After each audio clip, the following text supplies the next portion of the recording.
Hey everybody, it's Master Gallengeist here, bringing you my review for Avengers issue 4, and this continued a pretty good twist of what's been going on with the whole final host and the Dark Celestials. So, we see Odin kind of explaining again his kind of ties to the Avengers of 1 million BC, and what was going on with them, and then we get to Thor and She-Hulk kind of being like, Thor's like, you never told me about this, father, and he's like, well, there's some secrets I need to take to the grave. And for the Dark Celestials, not even the Odin sword or Yarnborn would be able to pierce their armor. And you're like, there's got to be some kind of weapon here, father. And yeah, sure, I'll take you to it. And starts going through some halls, and Thor's like, I don't remember this. He's like, well, I'm the All-Father. I got the power to do these kinds of things.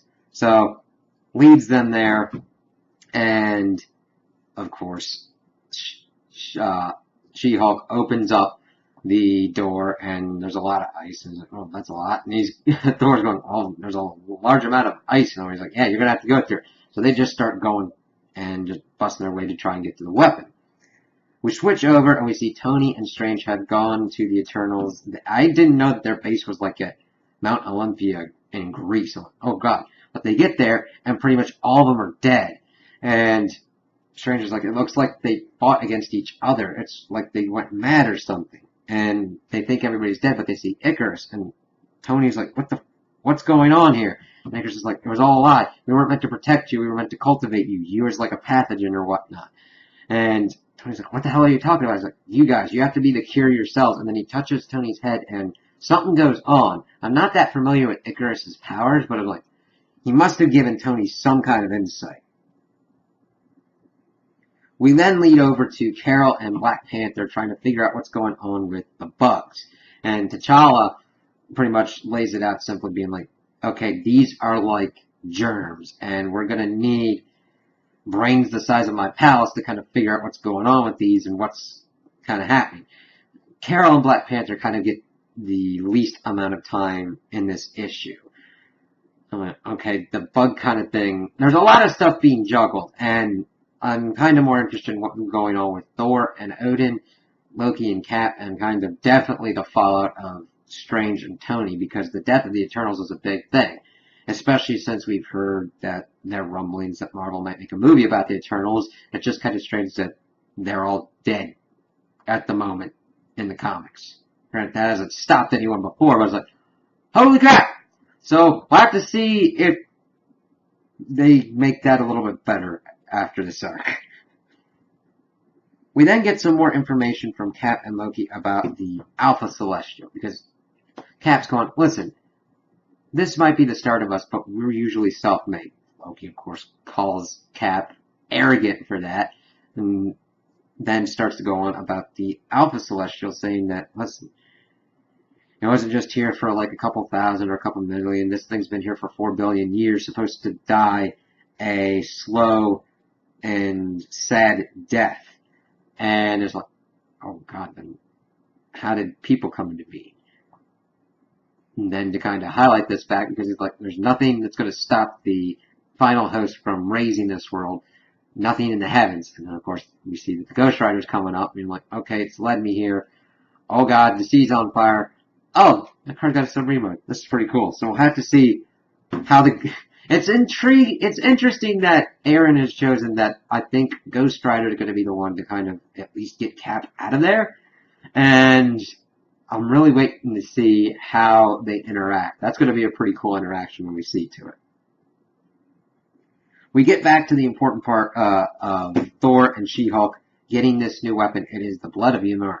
And it's going, okay, this is dealing with like frost and ice and like the giant kind of the frost giants and everything. So, okay, what's this going to be used for, and how's that going to be helpful in this battle? I'm like, hey, that's important.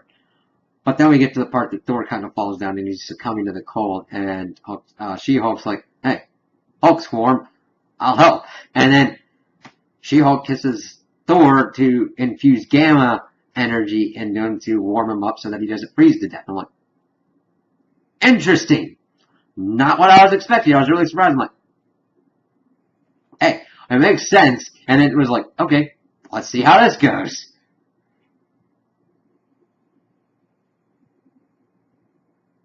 So we kind of start closing out the issue as Odin is kind of speaking that they're going to face the final host like we did the first host. And he's like, yeah, we got this weapon, we can do it. And we then start seeing parts of all the other places. We see that they're going off with the blood of Ymir.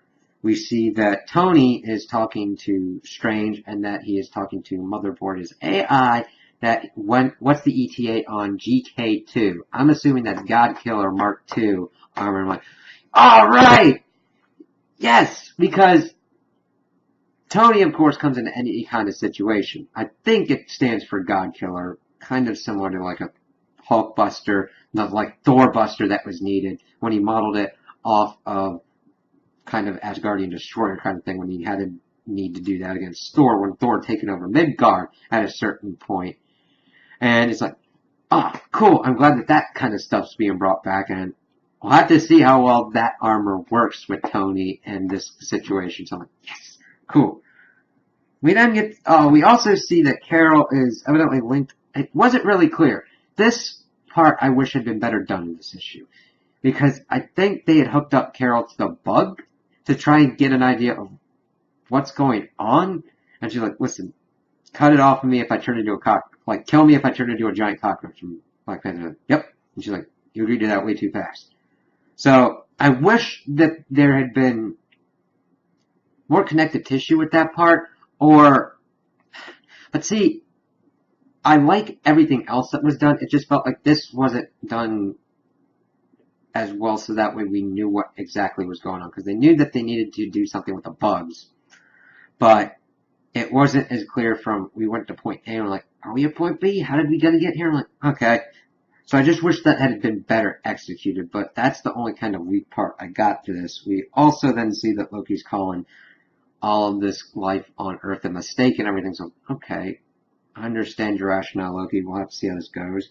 And Odin, and then we see the fallout of what happened when they fought the first host, and all of them were taken down except for, like, Odin, and he's like, listen, when you pretty much lie in blood-drenched ruin, face your judgment like a god, and say farewell to Midgard like I should have done. So, it didn't end very well with the first host, but yet Earth's still there. So, we'll have to see how the Avengers link up back together and how they're going to be able to tackle the final host. So, those are my opinions on the issue. Tell me what you guys think in the comments below. If you liked it, if you didn't like it, if you agree with me, if you disagree with me. Also, like and subscribe, and I hope you have a good day.